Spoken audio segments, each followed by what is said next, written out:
Citra polisi terus turun di mata masyarakat dan kemudian sudah disampaikan disadari sendiri oleh Kapolri Jenderal Polisi Sigit.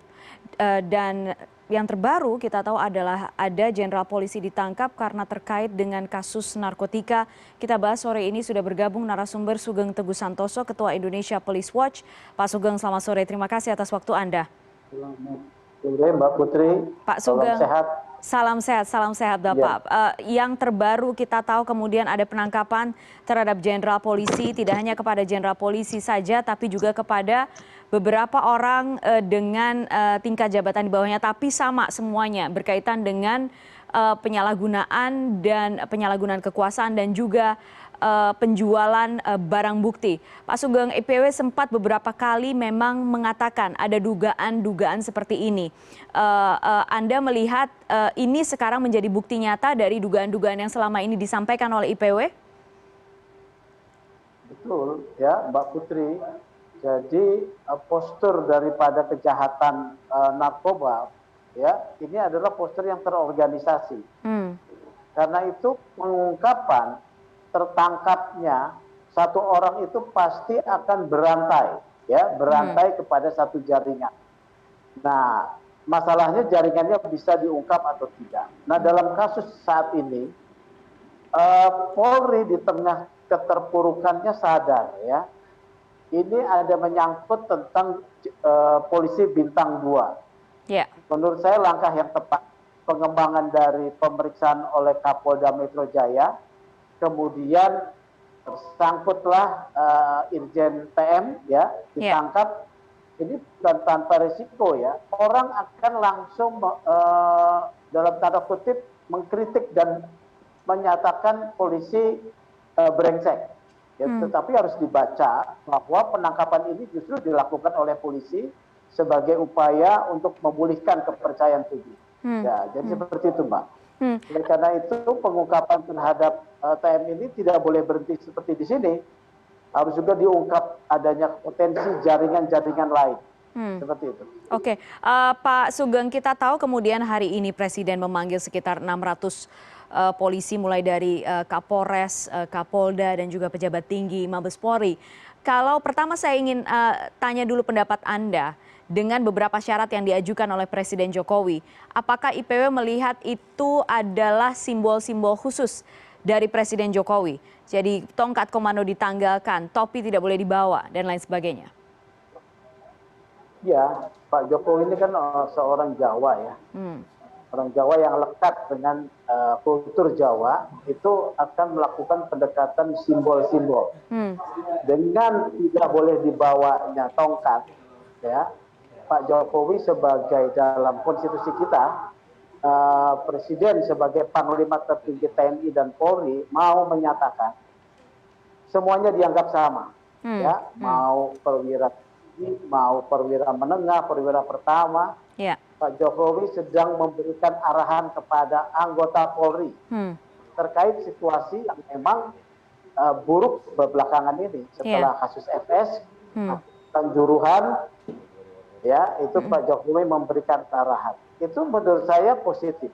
Pada satu sisi sebagai kepala negara, kepala pemerintahan yang kemudian menjadi atasan dari Polri. Pak Jokowi memberikan satu dukungan sebetulnya di sini. Harus dibaca ya, walaupun mungkin dalam situasi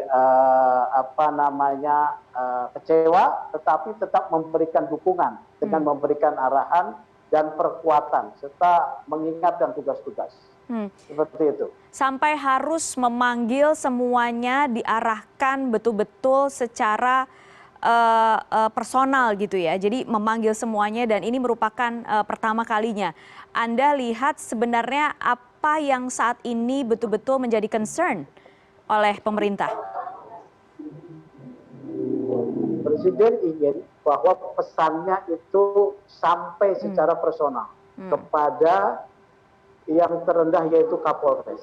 Ya, karena mereka adalah jajaran terdepan di dalam posisi Polri melayani masyarakat. Jadi saya mau tegaskan ya, bahwa Presiden ingin pesannya secara pribadi langsung sampai kepada jajaran terdepan. Karena ingat, kasus Kanjuruhan adalah soal profesionalisme anggota pada posisi level terdepan. Iya. Ya, unprofesional anggota pada posisi level terdepan.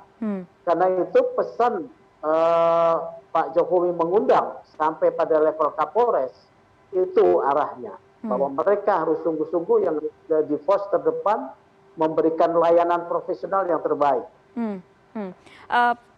Pak Sugeng, kita tahu jalan untuk memulihkan citra polisi ini tidak semudah membalikan telapak tangan gitu ya. Sekalipun memang itu juga terus-menerus dilakukan oleh Kapolri Sigit dengan kemudian ada penangkapan anggota yang terlibat narkoba. Tapi kalau menurut IPW ini langkahnya, jalannya sekarang apakah sudah mengarah ke sana, sudah mengarah ke pembaruan atau masih memang berkutat untuk membersihkan dulu semuanya?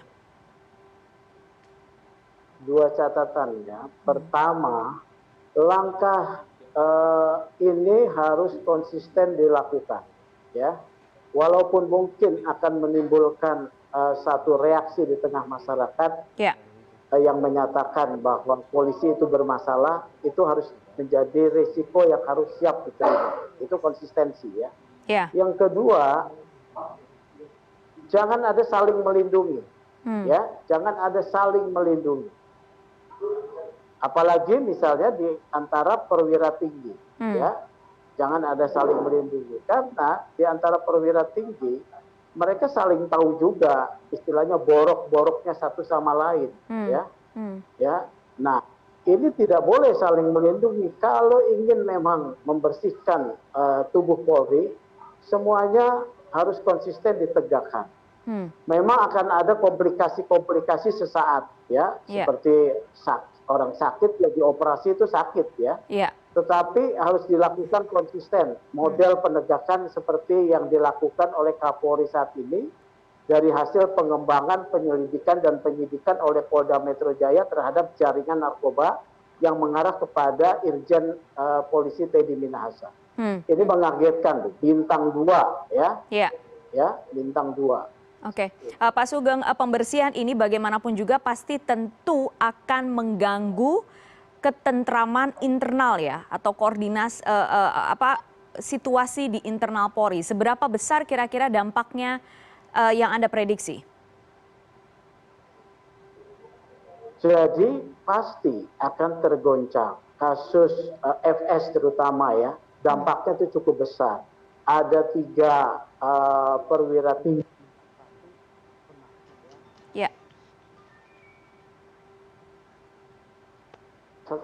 Ada perwira bintang 1 kena.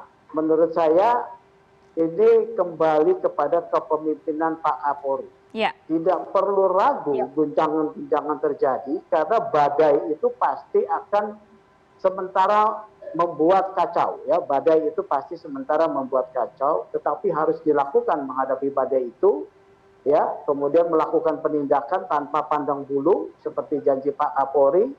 Hukum tidak hanya tajam ke bawah, tumpul ke atas. Ya, ini sudah waktunya dibuktikan dan dibuktikan dalam 2 momen, FS dan Irjen Teddy Minahasa. Jadi konsistensilah, menurut saya konsistensi akan membuahkan hasil. Baik, konsistensi menjadi kunci. Kita lihat nanti bagaimana betul-betul pembersihan, perbaikan yang dilakukan oleh Kapolri. Terima kasih Pak Sugeng, sore hari ini sudah berbincang di CNN Indonesia. Selamat sore.